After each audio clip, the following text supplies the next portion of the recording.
Alors, deuxième partie, Tobandiamo. Tobagi ki libala ya RDC na Uganda bakotakate. Tantôt baza na conflit, tantôt bazo solo là, tantôt bazo signer ba accord, tantôt tokotakate. Alors, izaki période wana oyo Uganda na RDC, Uganda na Rwanda babandi conflit. Alors, c'était question maintenant que Tshisekedi a qui négocier. Au fait, rencontre, il fallait ça à Goma. Uganda aye, Yoreni Museveni aye na Goma, Paul Kagame aye na Goma, bakute na Tshisekedi, afandisi bango basololi. Mais il y a eu des réunions sécuritaires de Salama qui babaye non, Goma c'est pas bien, vaut mieux délocaliser un pays mususu. C'est là où ils vont choisir Angola. C'est ainsi, vous allez remarquer qu'il y avait des co-facilitateurs dans la crise entre Ouganda et Rwanda. C'était Tshisekedi Wamulumba et Lorenzo. Ça la guerre au niveau à Luanda. Et ça donnait une bonne image à Tshisekedi. Parce que aussitôt arrivé, il va faire asseoir des grands au Bazalaki Koyo Kanate. Et puis les deux grands wana Bazalaki ba pays agresseurs. Histoire na bango jeli ko renseigner que les deux grands wana Ouganda et Rwanda sont des Bazalaki ba pays agresseurs à RDC. Moi je pense qu'on dit l'ennemi de votre ennemi est votre ami. Donc moi je pense qu'il était question que la RDC a tika Rwanda na Uganda babunda comme ça biso tozana kimia. Mais Félix Tshisekedi a kenda qui ko participer quand même na kotia kimia entre Rwanda na Uganda. Isaki na Rwanda.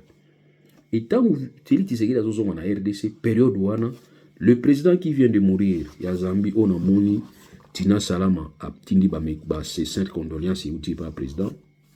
Quand on sait que annonce ya nouvelle ya liwa ya président Zambie wana et considère qu'il a annonce ya liwa ya wapanga so wapanga na ba wapanga manba kabasele les cadres IDPS wazala qui lâche mabati toyo qui déclaration de il fallait ça la automatique déclaration tout fana na France tout mona ba enlever mona moko boye ba bomi mona moko lycéenne le chef de l'état Bisikaza directement déclaration à chef de l'état Ataza libanda France babomi mwana moko ya classe moko et ben on fait moko babomaka congolais moko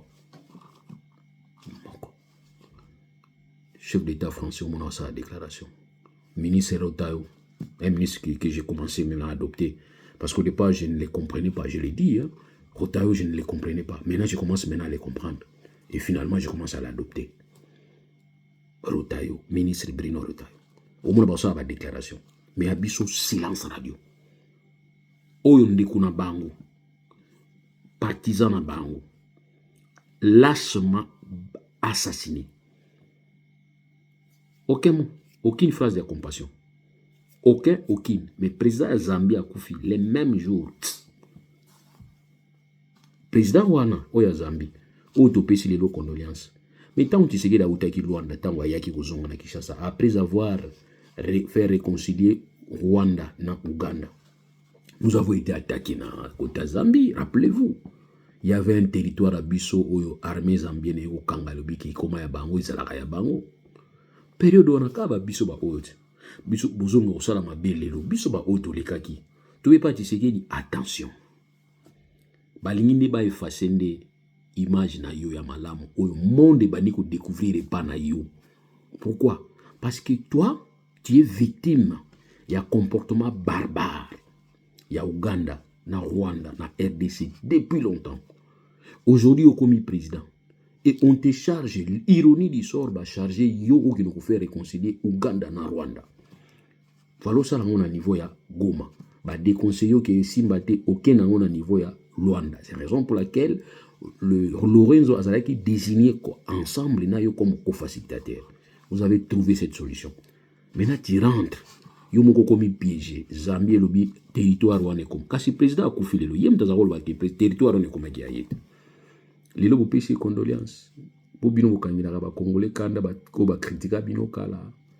Bokangira bango kanda fo ba kufa fo ba kanga bango ba musufu to pesa 4 millions ba musu neti ngana mona ki 2500 ngona reyetaki pona nini mbongo mukebo pona ngai Pierre Luara bo pesi 4 millions de dollars ngai bo tinga ka soki 2500 mbongo za muke trop Pierre Luara so ngana zalaki 4 millions wana na osenga ngo bo pesa ngai 4 millions ngana ko mitika ngamo ko parce que babiki o nyoso okanga Pierre Luara il faut a pesa 4 millions bopesa nga soki bobiki oyo zo kanga lulu bopesa 4 millions na kosenga 4 millions je viens parce que même soki na vivre ti 100 ans na limite na kozwa ata 2 millions peut-être beaucoup de sanga na circuit ya koyiba ensemble ni besoin baka ba 20 000 ba 10 000 peut-être mais en tout cas na musala na zo sala je ne crois pas qu'il na ko réunir 2 millions 3 millions mais alors vous me donnez ça cash et puis boyibisinga bokanga na binonga je vais me rendre franchement. Quand on sait que peut-être dans 2 ans, 3 ans, 4 ans, 5 ans, régime koko ya nango, ceux qui koyi nango bimananga, na tika na 4 millions nanga, ya on a essayé bino ki mbongo wana eza muke ponanga, bobakisa muke.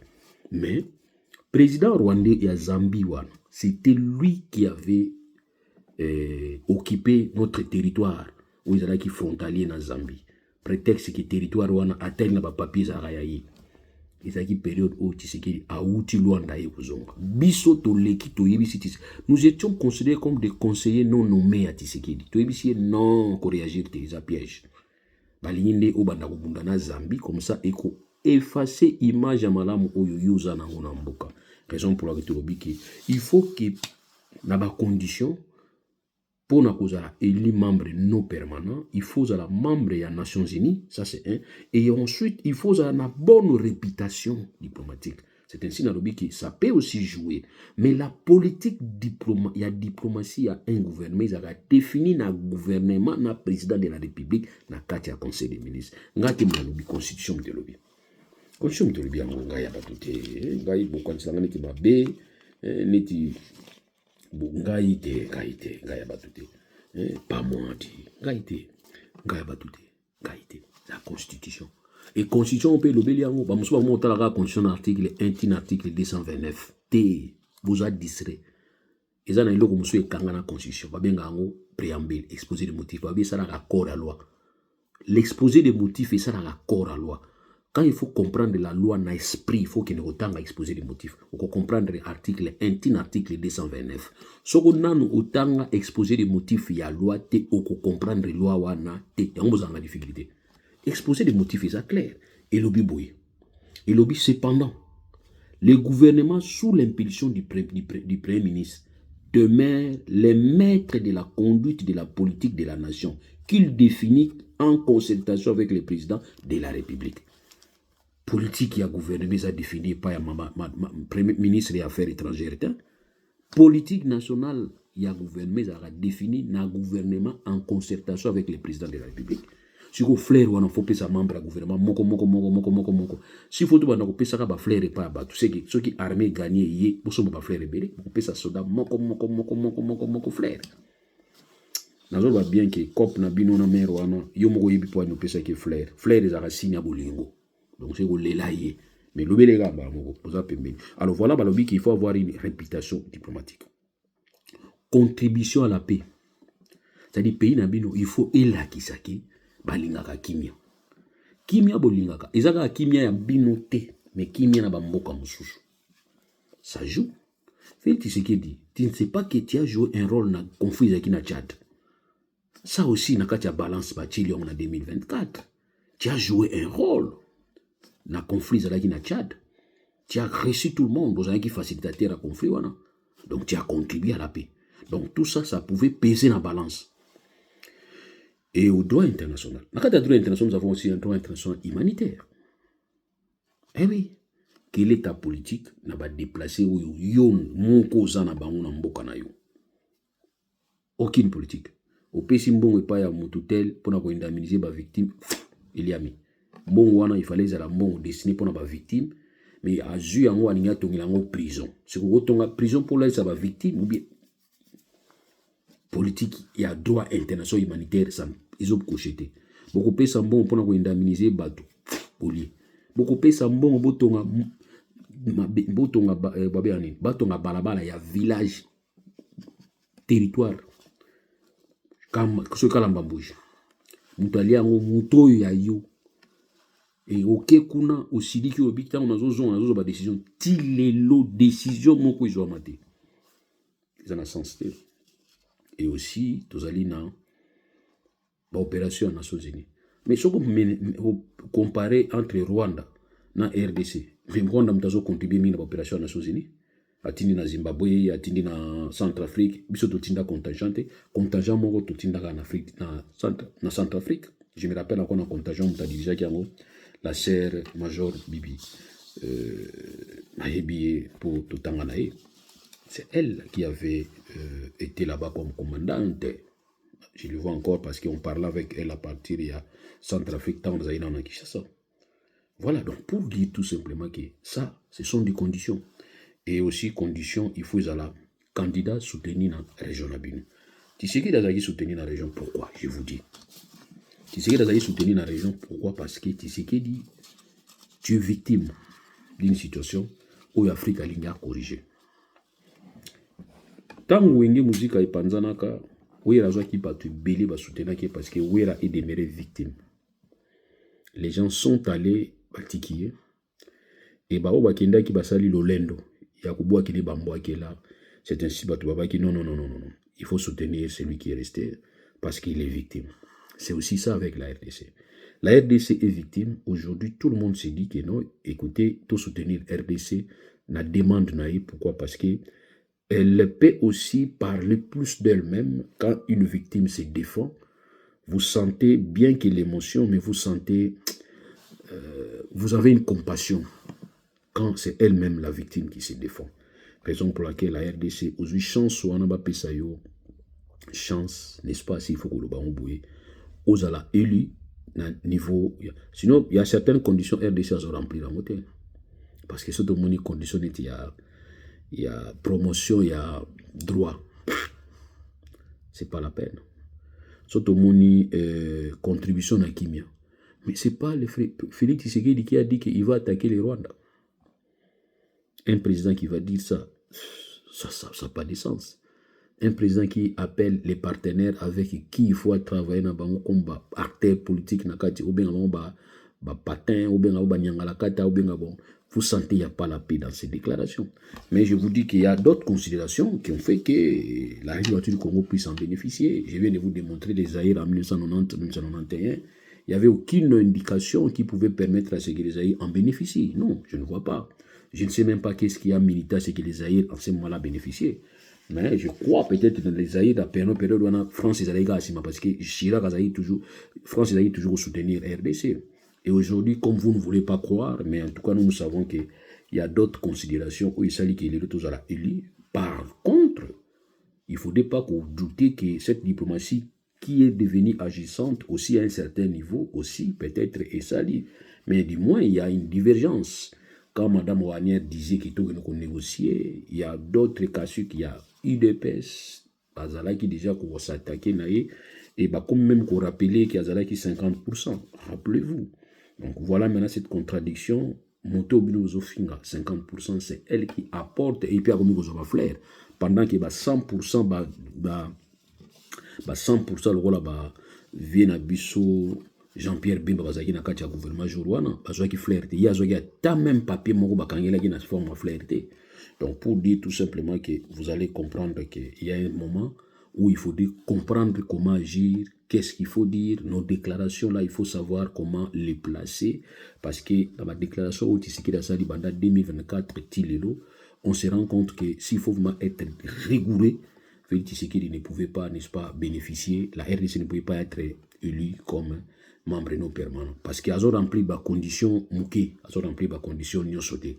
Vous voyez, ils ont rempli les conditions non sautées. Pourquoi? Parce que sur tel accord cadre à Addis Abeba, il y a eu des recommandations.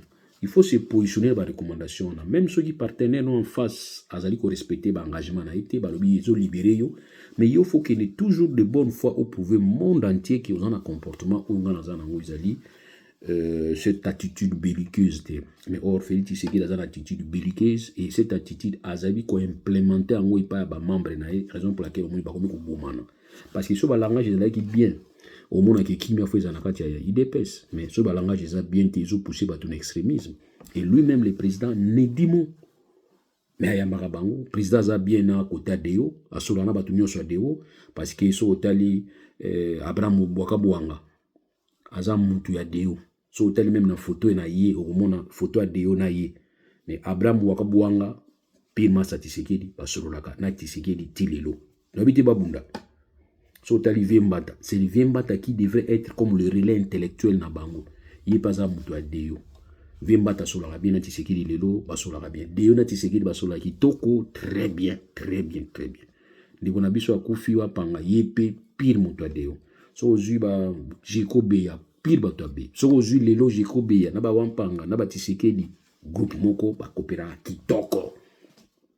So ozui côté Kabuya, Kabuya basolaka kitoko, kitoko na président de la République.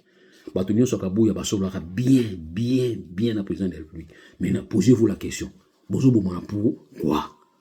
Question retourne en Donc tout ça, ce sont des éléments. Ngai, so inetinga na pesa mutu ke ndima mutu akota candidature. Moi, je ne peux pas accepter. Je ne peux pas accepter na que pays wana ils ont dirigé na ndenga ba voyoutisme makasi. Bino moko lelo wa nani kabase la lobby vérité et nous avons tout fait pour te ba ko violer statut na biso. So autant on a yebisa bino ke statut a IDPS wana botanga ango bienté. Bondimi biso. Tu bisa bino ke statut a IDPS eza clair. Ce qui est empêchement définitif, il faut que ça la congrès soit président Moussous. Si le président Moussous Boutiara te poigne, Kabouya a moni qui va payer importance plus que les autres. Parce qu'il a joué secrétariat et puis a joué Pembalamoko intérim éternel. Président intérimaire à vie. Nous avons un sénateur à vie et on a aussi, dans le parti politique, un président intérimaire à vie.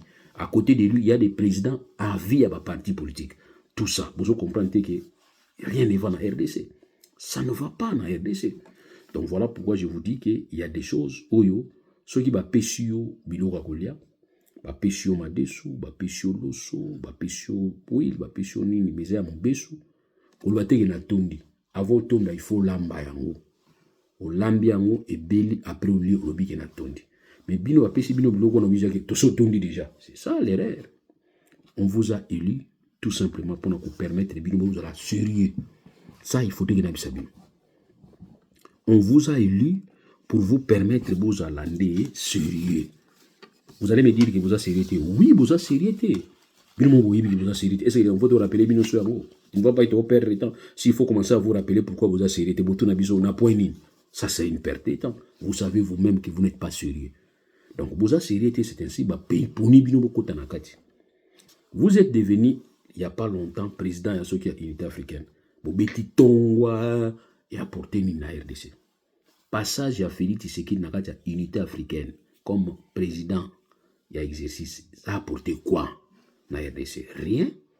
Et aujourd'hui, président Alekiwana a commis sa biso qu'il faut changer la constitution parce que article 217, lui croyant que article on a biso to yebite unité pour la promotion de l'unité africaine. Mais messieurs, tu viens d'être calamité président kuna. Mais pourquoi tu as accepté d'être président à l'institution où il y a des marginalisé la souveraineté à RDC? Tu non. Il y a partiellement la souveraineté na biso beaucoup cédé pour la promotion de l'unité africaine. Mais le pays n'est pas Burkina Faso, le pays n'est pas pays qui totalement. Dans la loi malienne, c'est totalement. On a été changer pour changer. Dans la constitution malienne, Mali a coupé sa souveraineté totalement pour l'unité africaine. Bino bolobi partiellement bobi qu'il faut changer la constitution. Mozala qui président de l'unité africaine, on n'a pas nous boya quitter. Pourquoi au boya quitter? Donc voilà pourquoi pour vous dire qu'il y a des choses moussous bazo pesa bino en boye bina mino ko sale la montée. Je suis sûr que boye ko sale la montée et puis beaucoup va ko sale la montée. Mais or, quel est le bénéfice ya kozala membre permanent ya? C'est à ce niveau-là que okoyi va ko impacter na visibilité na yo diplomatique. Oh, madame Azosal, il suffit qu'il y ait des possibilités de travailler. Parce que bino, madame ministre, a la contredit par un Gilles Mouniere.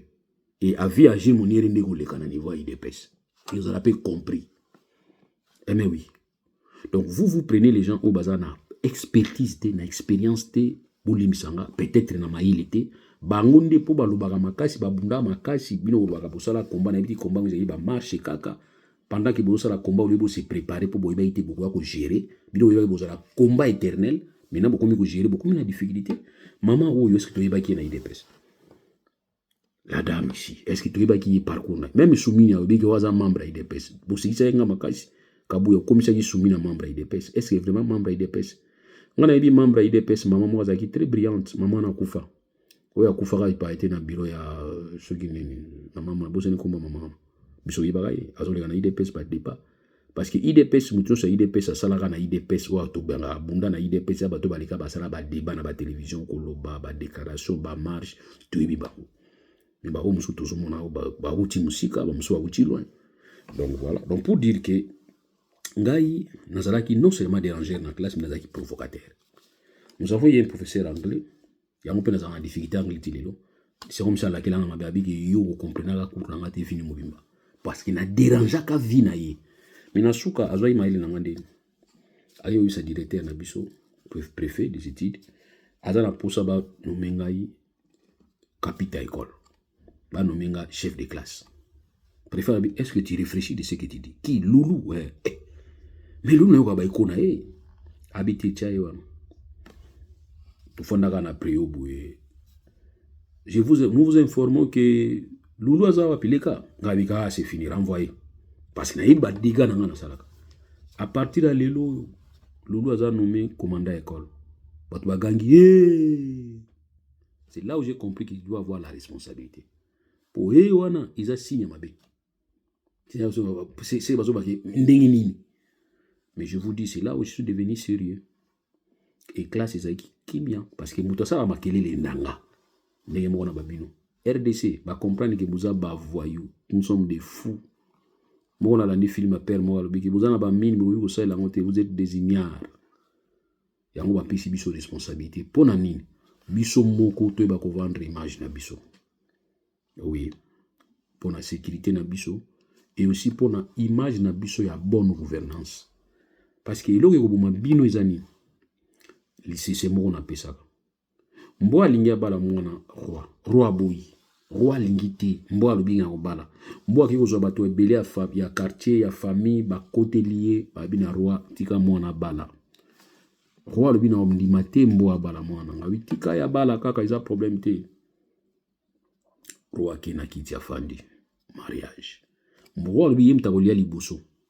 Popi anga biloko nalia. Ba pesi roi biloko ba ngombe, biloko ebele mikuwa etikali roi azui yango abwaki yango na piste. Mboa bisika fondaki bilamba pembe. Mboa tali mikuwa mboa sauté. A côté la mikuwa wana bilamba nyonso komi soupu na soupu. Roi tali batandi bumuni mwana oyo. Bumuni muta ko bala mwana ngai. Ibala ezalaki anili. Ndenge moko na biso. Donc ndeto zabouye poka tate bobatami me mikila na bino ezani tilikako. Oweli na likako couper tikela ye. Ndeba tikeli biso lelo poste wana to lata pomi mukile malibanda ba mona biso abi bakolo babiki soko bundeli couper na likako tikela ye to kotala bisika ocha mukila nae ndenge mona RDC parce que nous ne sommes pas préparés à être sérieux. Ça c'est ce que moi j'ai constaté. Nous ne sommes pas préparés, nous ne sommes pas prêts à être sérieux. Mais attends, dans la vie, il faut être stratège. Tu peux être en face de toi, pour ton choix bon intérêt na yo. Yeba ko réagir. Parce que bato muso provoquer des yo pour ça la busoba. Les loto yiki sango ki ono Congo Brazzaville ils allaient coopérer na Rwanda. Toloba ki yango déjà. Approchement o yezo salama entre Congo Brazzaville na Rwanda. Est-ce que Denis Sassou Nguesso zo comprendre? Totali to bi non. Botika la mona mai. Comment ça mukolo a comprendre yemo ko likamba zo sala.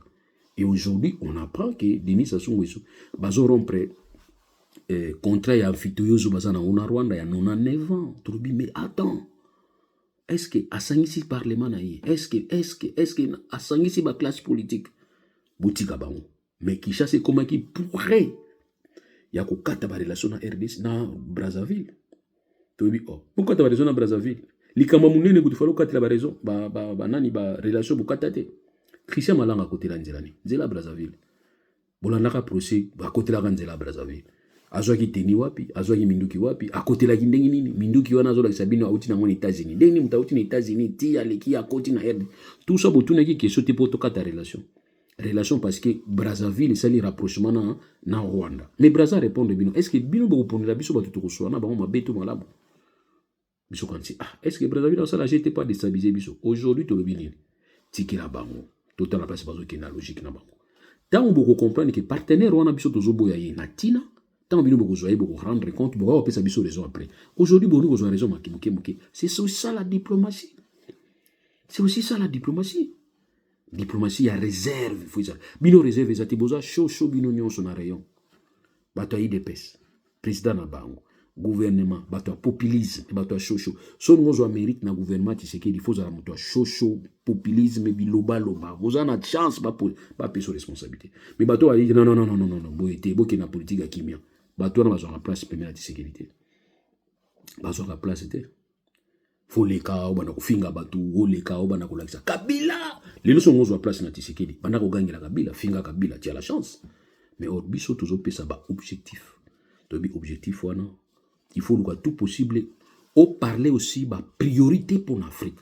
Tu n'es pas là membre parce que RDC t'indio, mais nous en a parce que groupe régional n'est t'indio. Que nous le manquons à RDC. Mais or difficulté aux années années. Faut parler dans groupe régional. Rwanda pas en a groupe oyo, bisiga oyo bien qu'à fota kyote, Rwanda fota kyote. Vous avez appris à Ouganda, Rwanda, Tanzanie, so imboka moko boy soki na Congo Brazza. Boyo ka yango. Basa libre ko boya to ils sont pas obligés. Mais biso se retrouve dans la politique ni ya kozala ba ennemi na bangote ya mi comme c'est ennemi na bangote mais ya ko luba boy je suis élu comme membre non permanent pour la région ya biso pour défendre ba intérêt ya biso nyonso ba o ba vota kinga na ba o ba vota ingate c'est ça la diplomatie bino diplomatie pour kanisa ni OK ko finga ba rwandais na plateau non réaction na yo ba utala ndeyo riesika c'est ça c'est la hauteur muta fingi yo fingi ete yo matili kolo sengi osengi kuto excuse na ninga fingi yo po uyoki soni na ba parents na ye ba yoki soni situation à Kabila c'était facile de régler c'est vous qui avez déclaré avant que Kabila zana ba Rwandais Kabila zana M23 vous avez eu des informations il y a même un qui va dire que les chefs d'État a plusieurs canaux où ils ont informé nous avons dit oui mais tant vous en a plusieurs canaux où vous allez informer tant vous avez information est-ce que vous avez traité en bien. Est-ce que vous avez traité en bien? Est-ce que vous avez géré en bien? C'est aussi ça la question. Être informé ne veut pas dire qu'il faut avoir la sagesse pour résoudre le problème. Être informé du problème, et ça, vous avez la solution au problème. Tu peux être informé de tous les problèmes du monde, nous avons la solution pour t'aider, parce que toi-même tu es problème. Or, un problème ne peut pas donner une solution. Maëli Mouké, Bomonto Mouké, maîtriser ça. Ce qui est biso to sabino ke pays bisika oyo Kabila vali comme toi na ba élément ils ont prouvé que Kabila azali responsable ya oyo le kana niveau ya est to banda ko benga nano ambassadeur na ba ça doit se passer na ba voie diplomatique or tout ce qui se passe na voie diplomatique ça na secret pays qui ngandi yaka fanda wana itala buta ba image yango tala ba preuve yango to comprendre que bino za na posa to tambola na bino nzela moko te toujours appeler ambassadeur na biso ou bien vous avez solution dans le Cambodge. On ne vous demande pas beaucoup de biso, mais on vous demande de restreindre les mouvements, tout ce qui est acte où il y a opposé dans votre territoire où il y a opposé biso problème. C'est ça. Vous avez suivi le président tchadien. Donald Trump par le biais boy ba visa, il pas bien peine à boy. C'est comme ça, c'est ça les États. Bien que yo bonde la cheblo wana mutu ba mini yangoyo nazoka ba mini ali pa bio ba mini za kuna nazo kozo abinote collaboration sécurité mini ça raté donc il y a souka nazo sabino que moi je pense Rwanda abandi ko lela Rwanda bandi ko comprendre que politique oyo azali ko sala na Afrique pour avoir soutien ya bato ya libanda pour ba torpiller Afrique to komi kozala révolu na yango bato bami ko comprendre que Rwanda komi kozala to Rwanda zalaka élément extérieur ou dérange Afrique raison pour laquelle on dit le Rwanda bani que azolo wana na CAC communauté a besoin influencer na RDC non la RDC n'influence pas la RDC reste victime est-ce que ça na force une victime qui a battu ça na force au buncha yo mto kwangolo té mais plutôt la RDC azali ko faire comprendre les batu qui naza victime et cette victime nazo ko se victimiser té mais naza réellement victime na comportement ya collègue nanga to ya proche nanga ou azali na facilité à ko apporter qui n'est pas na biso et on te observe tika langage ya ko buncha Rwanda na ko attaquer parce que ça ba langage oya utiliser ka po ala ki sabatu ka za na difficulté na yo et puis dis-moi un peu tous ces FDLR ceux qui FDLR surtout kangi bango to tika bango na Rwanda te mito kangi bango to tika bango na disposition ya nini ya sugi ya nini ya ba réfugié wana to perdre ni to bloquer bango nyonso na ba koko na bango na bana na bango na ba kokolo la ba bébé c'est-à-dire na FDLR bébé to kangi bango nyonso na ndenga mabetu to sécuriser bango to lobi ale ya ozo bango bino bozo bango to nyonso bango na kata Congo te to repère de loboni. Voilà pourquoi on a dit que quand les Africains ont compris que Paul Kagame c'est un problème pour l'Afrique actuellement, Paul Kagame va d'abord négliger Lorenzo. Dernière rencontre, Paul Kagame a manqué Lorenzo au respect. Paul Kagame a négligé l'initiative de l'Union africaine. Paul Kagame a compté plus dans la démarche des États-Unis. Parce que Paul Kagame comptait plus dans la démarche des États-Unis à niveau de Londres avant, tant que Tony Blair balaki. C'était ça la force de Paul Kagame. Alors, Batunion so bazako pesa e force wana bakomi ko longwa. Paul Kagame te comprendre que c'est un pays où il y a la récompenser na ba impérialiste. Pourquoi? Parce qu'il a rendu trop de services na bango. Tant que Paul Kagame a retiré le pouvoir, Afrique est aussi surtout Grand Lac et Kozwa Kimiate. Les lois président mingi ba comprendre pour qu'on frapper tous les RDC to tindi kakaye. C'était si au bout les RDC bazo pesa bino chance beaucoup de porter voix bino moko. Mais dès na ebeli Tshisekedi kokate. Pourquoi? C'est parce que tu es trop toi, tu es trop rempli comme un œuf. Lolendo. Ouais. Donc c'est ça toi. C'est ça toi. Aujourd'hui, ça va tout que c'est grâce à you. Mais non. Il ça va tout bokanga. Donc la politique a silence. Tout qui n'a malembe. Tout qui n'a malembe. Qui te résoudre le problème où le musée Laurent disait Kabila Loba qui n'a pas na bango. Qu'est-ce que lui vous donne que moi, nous la RDC, nous sommes incapables de vous donner? On peut vous donner même fois 10 de ce que lui vous donne. Or, donner fois 10 et zande awa. Et là, merci beaucoup. Dans salle 30 minutes, dans salle 2 pages et dans salle 2 parties. Bon, tout possible de s'abonner. En tout cas, vous s'abonner, nanina mon abino vous s'abonner. On yaka chaque fois qu'on va renforcer quoi sabino. Et voilà les enjeux aux yozali qu'on permettre biso qu'on se retrouve dans poste wana. Qu'est-ce que nous pouvons gagner? Les lots la RDC a cause la directement consulté, a cause la directement impliqué dans la décision de à niveau du Conseil de sécurité, dans la résolution. Et puis na ibisa ki biso que tous a même la gentillesse à expliquer ba membre na biso. Ba ta IDPS pour rendre mauvais service na comportement na réaction na bino image na monde. Bazo comprendre que tala lelo bazo assimiler milice wana bino IDPS. Lelo yo na la bino que chef de l'État zali en bon terme na bango nyonso. Or, un papa, il faut, il va matali kolo, il va comportement bientôt, il va gagner l'ango. Gagner l'ango, non, c'est pas normal. Ça, j'accepte pas. Ça, je ne suis pas d'accord. Et quand tu le fais, que tout le monde sache que chef a boya kiwe. Mais quand tu ne le fais pas, Kabouya va se croire que être permis en tout. De yo pas, il n'y a pas la confiance na yo. Et puis, quand on cite le nom de madame, il y a maman, il y a chef de l'État, c'est là où je ne comprends pas. C'est là où je ne comprends pas.